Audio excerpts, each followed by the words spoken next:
Target audiences and demographics are some of the most important aspects when making a film. They're the ones you're going to be pushing your movie to, and they're the ones who are most likely to remember your movie.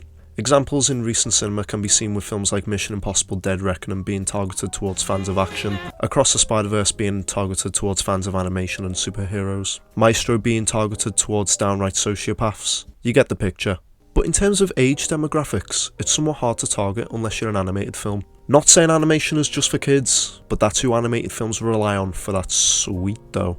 On the other hand, for a film like Oppenheimer, it's not really clear who its main age demographic is. But for a movie such as the 1955 teen classic Rebel Without a Cause, it's obvious who its target audience is, because it was the first mainstream movie to not only portray teenage life, but also understand them. Before this movie, teenagers were only just being recognised as an age demographic, so the idea of a film being targeted towards them was not in the intention of the mainstream filmmakers of the time. However, Rebel Without a Cause laid the ground rule for what to expect for teenagers represented in cinema, through its characters, settings, and plot twists, influencing many films targeted towards teenagers for years to come.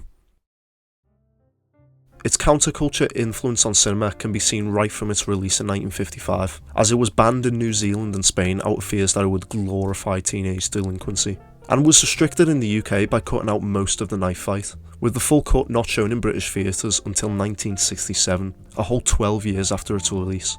But even with these restrictions, the film spoke to a generation of American teenagers from start to finish. Don't believe me?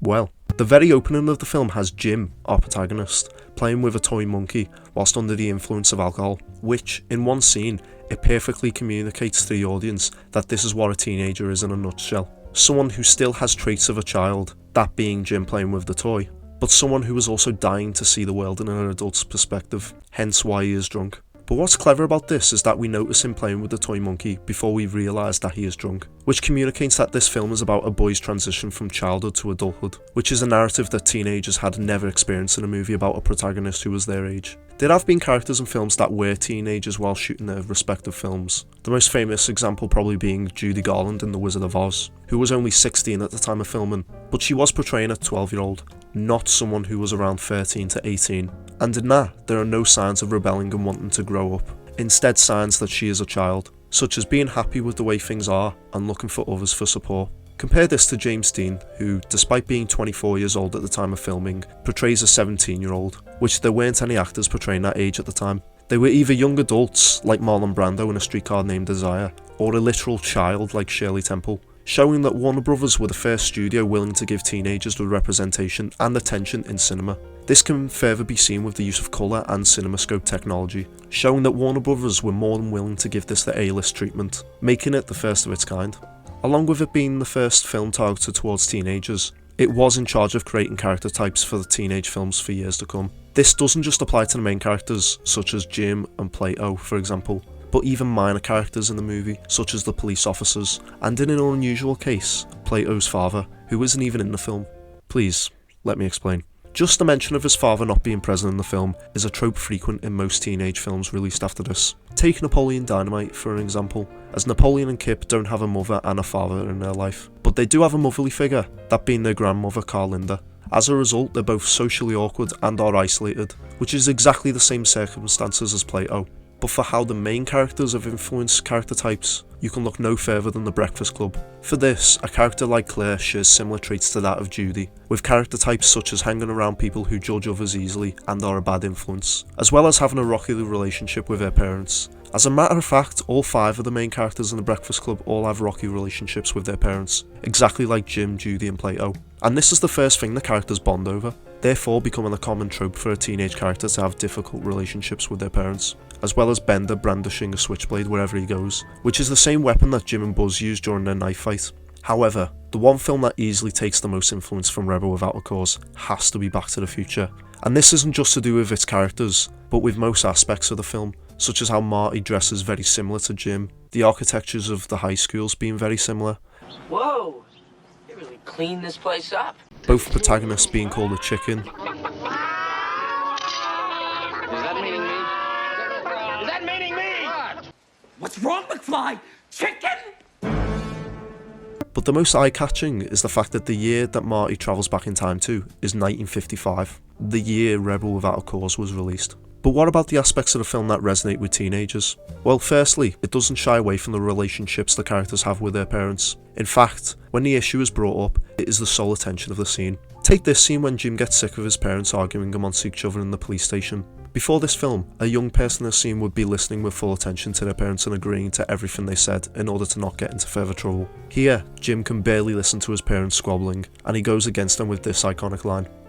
You're tearing me apart! Yeah, Tommy Wiseau did it better.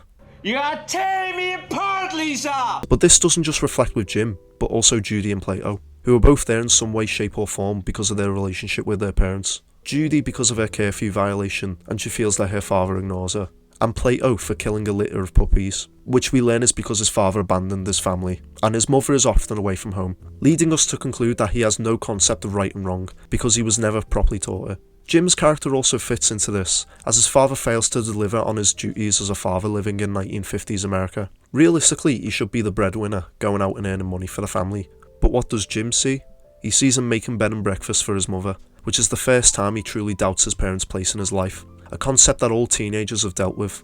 And yeah, not all teenagers will be involved in knife fights and drag races, but those aspects are just examples of teenagers doing the out of the ordinary at a very young age. But what they do fit in with is the need for the validation of others, as most teenagers that age feel alienated from their parents and lack confidence to stand up for their true beliefs. Take the scene where Jim asks his dad indirectly if he has to go to the drag race. The first thing his dad questions is not Jim's unusual circumstance about whether it is good or not for him to be a man of his word. Instead, he questions why his white shirt is covered by blood as a consequence of the knife fight earlier that day, showing that Jim's father is showing concern for his son, but is also dodging his son's main question, which causes him to rebel against his father and go out and be involved in a drag race anyway.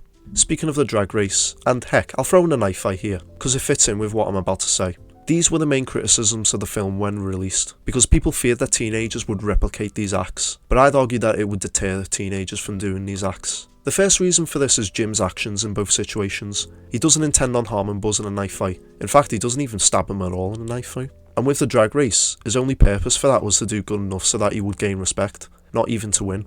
But did he win? I mean, Buzz never exited the vehicle, but he's also not around to claim victory. But in these situations, he's not irresponsible. In fact, it's the opposite. He tries to defuse the situations and attempts to make them less intense. When Buzz slashes one of Jim's tyres, Jim simply goes to replace the tyre instead of seeking revenge. And even when it does look likely that he'll have to fight them, he just simply tosses his quote-unquote weapon off the observatory and says this iconic line. I don't want any trouble. And after Buzz races off the cliff and dies, Jim doesn't gloat or run off like everyone else. He instead sticks around with Judy to ensure that she's alright after seeing her boyfriend literally greet his face to the slope of a cliff. Now, what Jim is doing here is taking responsibility for his actions, because even though he didn't cause Buzz's death, matter of fact he even questioned Buzz why they were doing a drag race in the first place in order to avoid the whole conflict. He did somewhat laugh asking where Buzz was, not realising he just went over the cliff, so him making sure that Judy is okay and taking her home from seeing someone literally perish shows strength and maturity for his age. This shows that the film was capable of portraying every emotion via the teenage experience, such as distress and shock, and this could not be more accurate than the ending. With the death of Plato, Jim is distraught because of how preventable his death was. Normally a male character is masculine no matter what, even if their friend is killed. They have little time to grieve and just go about their day as usual. But because this film is about the transition from childhood to adulthood, his grieving process is helped not by himself, but by his dad, the one person who Jim saw as weak. But in this situation, Jim's father is anything but weak, as he helps comfort Jim and tells him that he shouldn't react in a certain way, therefore regaining his masculinity that we witness get stripped away previously in the movie. This also completes Jim's transition, as he now knows how to act in a masculine way. If anything, this shows that the film is more than just the evolution of a teenager's life. It can instead be interpreted as a film that promotes masculinity, or, unusually, subverts communism.